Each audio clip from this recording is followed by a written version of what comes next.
mempercepat keruntuhannya Garda Revolusi ini sepertinya. Nah, masalah yang ditakutkan seterusnya itu, kalau misalnya inilah ya reaktor program nuklir ini kan ada pengayaan uranium, ada reaktor. Ini kalau dihantam berkali-kali dan bocor itu apa yang terjadi nanti? Akan sampai minimal seperti itu. Nah, kalau jumlah salvo atau tembakan yang sampai di saat yang bersamaan itu banyak, memang Iron Dome akan kewalahan untuk menangkis. Karena ada keterbatasan baterai artileri udaranya kan, nggak mungkin. Misalkanlah datang 1.000 rudal, pasti Iron Dome nggak sanggup nangkis. David Sling nggak bisa nyangkis, Aero 12 nggak bisa, maupun Patriot itu nggak akan mampu. Kenapa? Kalau diserang pada saat yang bersamaan. Nah, ini yang harus diingat. Kalau misalkan ada keterbatasan juga sistem pertahanan udara yang seperti ini. Kan tahu itu. Jadi dia menggunakan kalau bisa sebanyak mungkin. Nah, Ali Khamenei di hari kedua minta supaya Garda Revolusi itu mengirimkan 1.000 rudal plus drone. Ya, sebagian besar peluncur rudal sudah dihancurkan oleh katanya agen Mossad. Tapi kalau saya, nah, permintaan Khamenei nggak bisa dituruti oleh Garda Revolusi untuk mengirimkan secara bersama-sama 1.000. Kalau 1.000 dikirimkan bersama-sama, saya kira Iron Dome nggak akan sanggup nangkis.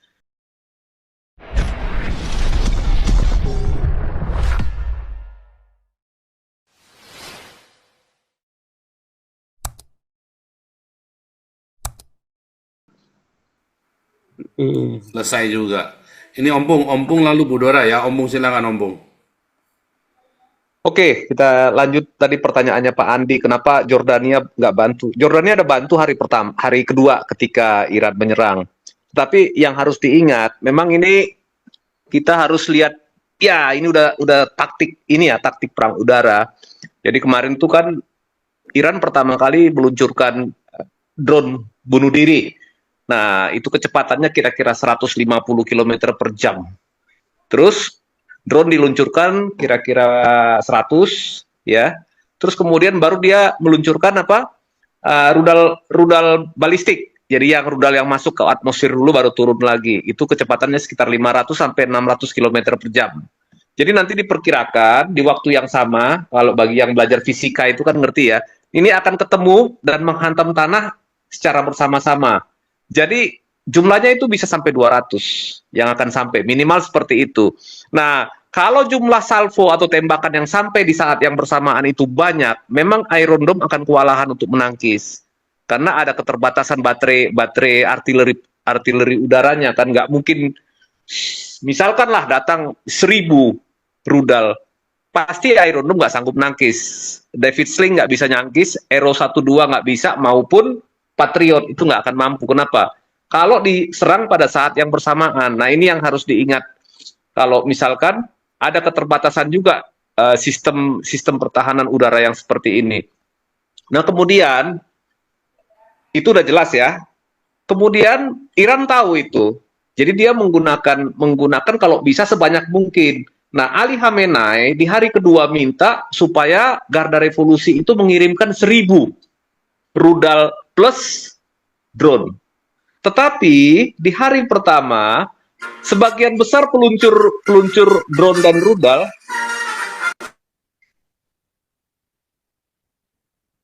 Lanjut Halo? Pak. Ini Pak, bocor Pak. Ya, Lanjut. ya, sebagian besar peluncur rudal sudah dihancurkan oleh katanya agen Mossad. Tapi kalau saya lihat bukan hanya agen Mossad, tapi orang-orang oposisi Iran yang sudah nggak suka dengan pemerintah Iran sekarang gitu. Jadi sebagian besar peluncur, karena ini kan kalau kita bicara rudal ini kan ada rudalnya, ada radarnya, ada peluncurnya, ada komandonya. Nah, ini semua wahananya ini dihancurkan oleh drone yang dari dalam sendiri yang digerakkan oleh agen Mossad dan oposisi dalam negeri. Nah, permintaan Khamenei nggak bisa dituruti oleh Garda Revolusi untuk mengirimkan secara bersama-sama 1.000. Kalau 1.000 dikirimkan bersama-sama, saya kira Iron Dome nggak akan sanggup nangkis. Tapi kebetulan sudah sebagian besar sudah hancur. Nah, sekarang kemudian ini peluncurnya ini dihancurkan oleh Israel lewat pesawat-pesawat yang kayak F-35, F-16. Makin lama makin berkurang. Selain itu, banyak yang diserang oleh Israel, gudang-gudang persenjataan atau gudang rudal, kemudian juga penyimpanan, baik yang di atas tanah maupun di bawah tanah. Perhatikan beberapa hari ke depan, stok daripada rudalnya Iran pasti semakin lama akan berkurang. Itu satu. Yang kedua, peluncur yang digunakan, ini penting loh peluncur ini. Kadang-kadang orang lupa di sini. Peluncurnya juga semakin lama akan semakin berkurang. Yang tadinya mungkin masih bisa meluncurkan 100 atau 200 rudal per hari, lama-lama nanti ini akan makin berkurang. Jadi nanti kalahnya IRGC ini asal nggak di stop sama Dewan Keamanan PBB aja ya dengan gencatan dan lain-lain. Kadang-kadang orang Barat ini, orang Eropa dan Amerika ini mau tiba-tiba terbodoh Pak Paul, terbuai kalau orang Medan bilang gitu, lugu gitu. Mau terbuai memberikan kesempatan kepada rezim para mullah ini apa namanya menyelamatkan diri atau tetap berkuasa gitu. Samalah dengan Hamas yang ada di Gaza sekarang gitu. Nah, ini yang harus dijaga. Kalau misalkan ini diberi kesempatan untuk lolos, maka mereka akan lolos gitu. Nah, ini untuk menjawab pertanyaan Pak Andi tadi karena ya seolah-olah Jordania tidak menolong. Jordania menolong, tetapi memang serangan yang di Haifa itu kan lewat jalur utara. Itu jatuhnya di mana?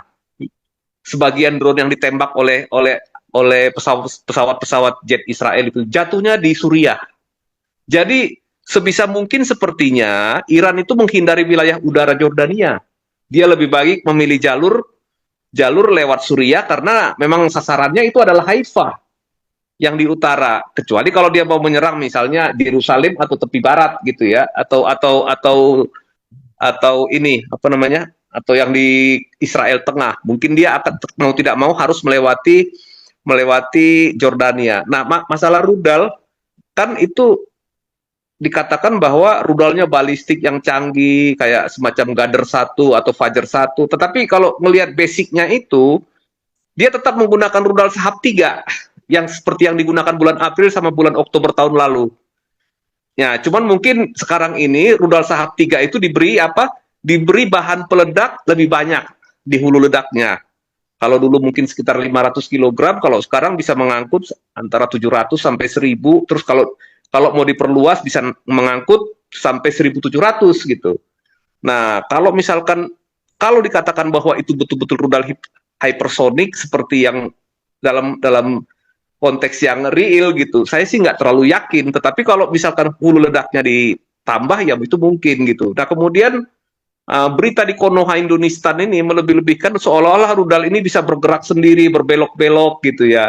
Nah, persoalannya sekarang apakah Iran sudah punya teknologi yang mampu membuat seperti itu? Sepertinya juga masih diragukan, masih belum jelas buktinya.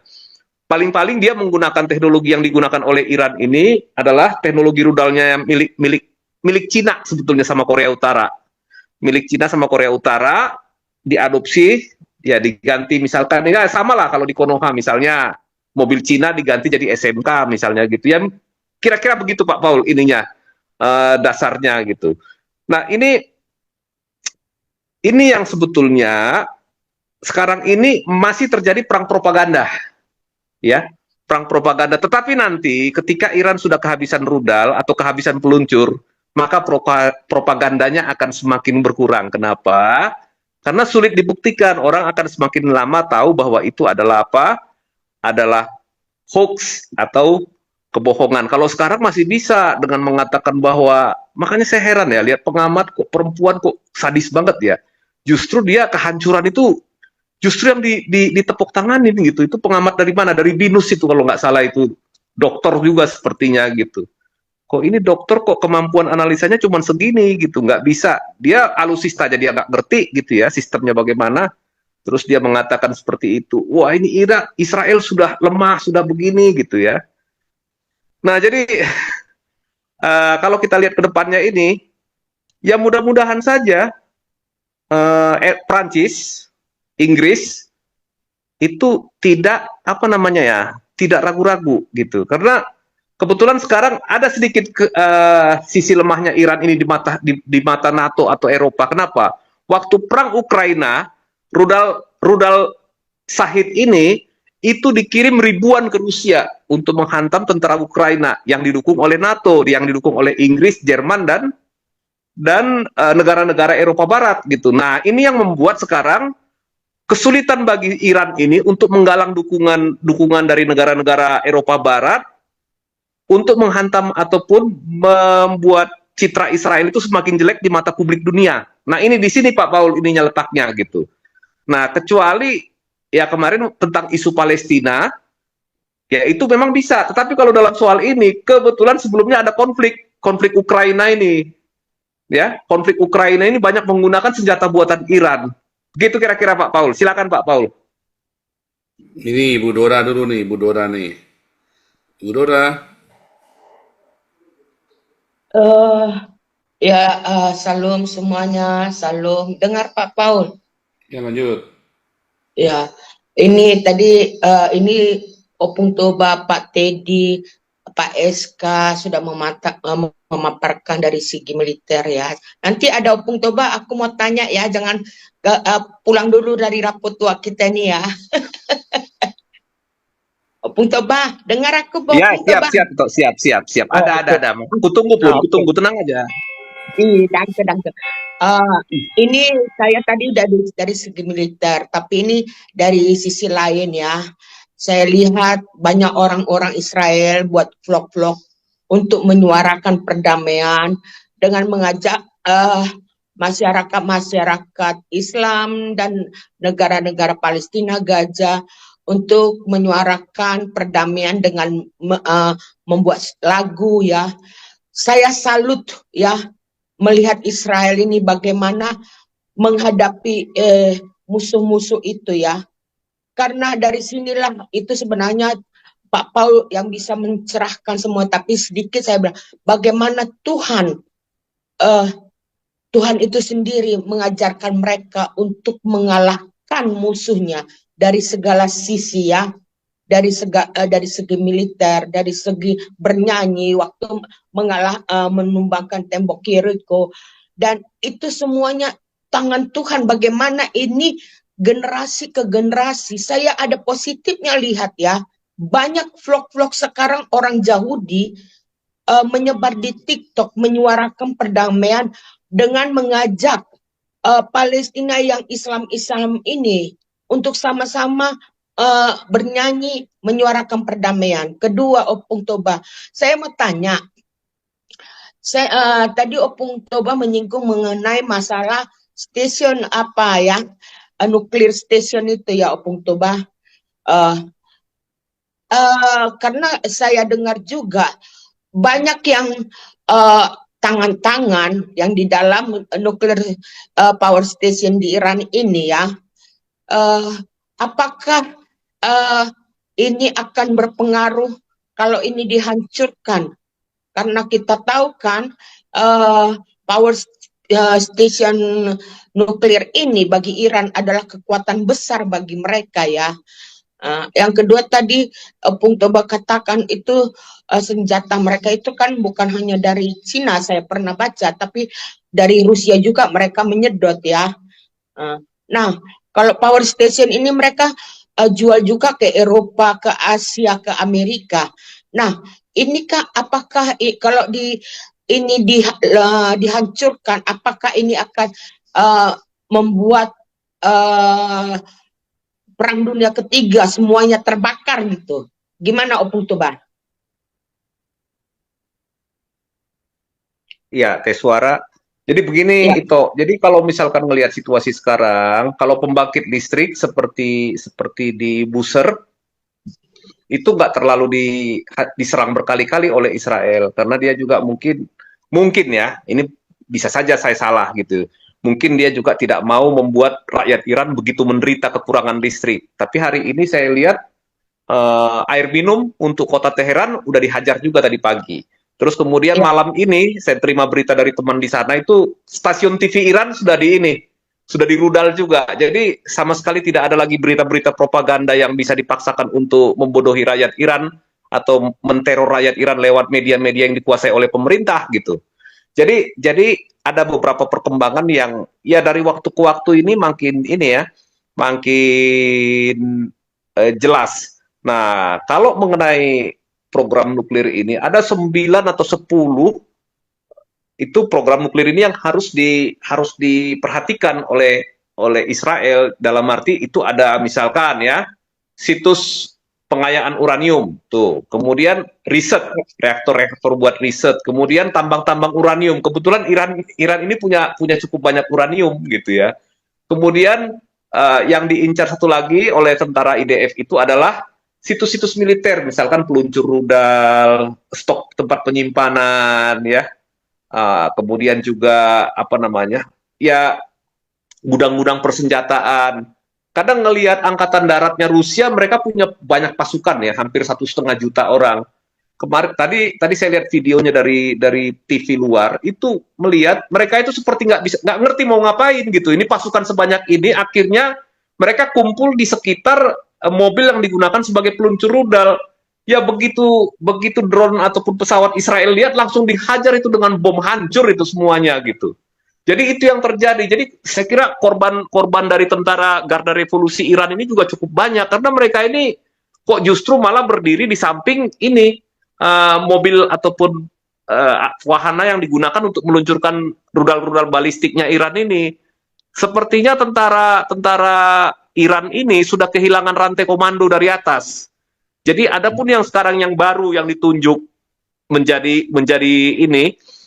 komandannya ini, pokoknya kalau ngasih perintah ya sepertinya ya asal begitu aja, udah nggak terkoordinir lagi. Nah ini juga nanti akan mempercepat keruntuhannya Garda Revolusi ini sepertinya. Nah masalah yang ditakutkan seterusnya itu, kalau misalnya inilah ya reaktor program nuklir ini kan ada pengayaan uranium, ada reaktor. Ini kalau dihantam berkali-kali dan bocor itu apa yang terjadi nanti? Kontaminasi. Nah, sejauh mana kontaminasi ini akan berpengaruh kepada kawasan atau lingkungan, bukan hanya kepada Iran, itu yang kita belum tahu. Terutama yang paling berat itu ada 3 wilayah reaktor. Pertama itu Natanz, Isfahan, dan satu lagi yang tadi itu Fordow, yang di bawah gunung itu. Nah ini semua dia bisa bikin mesin sentrifugal 2-3 lapis ke bawah tanah. Dan untuk sampai ke situ itu dia harus lewat sekitar 100 meter dulu ke bawah gitu, pakai lift gitu. Dan di bawah itu berlapis itu. Nah kalau itu tadi yang, andaikan itu yang di Fordow itu yang meledak tadi siang, yang menyebabkan gempa 2,5 skala Richter, itu nggak kebayang itu di bawah itu. Kalau misalkan ada ilmuwan yang masih tinggal di bawah, jadi apa itu? Udah pasti jadi monster lah, udah kena radiasi dan segala macamnya gitu, dengan kena kontaminasi paling tidak gitu. Nah, itu yang harus dilihat ke depannya nanti. Nah, kemudian nanti kalau sampai ini terjadi parah, apakah Iran sanggup mengatasi pencemaran lingkungannya? Kalau Jepang, tragedi Fukushima, Jepang sanggup gitu ya. Tapi kalau Iran, saya nggak yakin teknologi Iran mampu mengatasi ini gitu. Nah, ini Ya, memang ya itulah kejamnya perang itu gitu. Kira-kira begitu. Apalagi pertanyaannya itu? ya, itu saja itu. Makasih karena tadi itu sudah mengatakan bagaimana pesawat tempur itu dari Israel itu bisa menyasar. Kita tahu secara kuantum fisika ya Pak, yang ahli fisika. Saya hanya mengingat ya kembali tidak jelas itu akhirnya bisa menyasar ya. Tapi ini itu sudah menerangkan dengan jelas. Mudah-mudahan di Zoom ini para kadrun dan otak-otak Islam ini bisa lebih terbuka karena di sini susahnya negara Konoha ini ya yang terlalu mengagungkan kaum seumat ini ya terhadap Hamas, Iran ya. Semoga di Zoom ini bisa lebih paham, bisa lebih berpengetahuan, tambah wawasan ya. Itu saja. Sehat selalu, Pung Toba.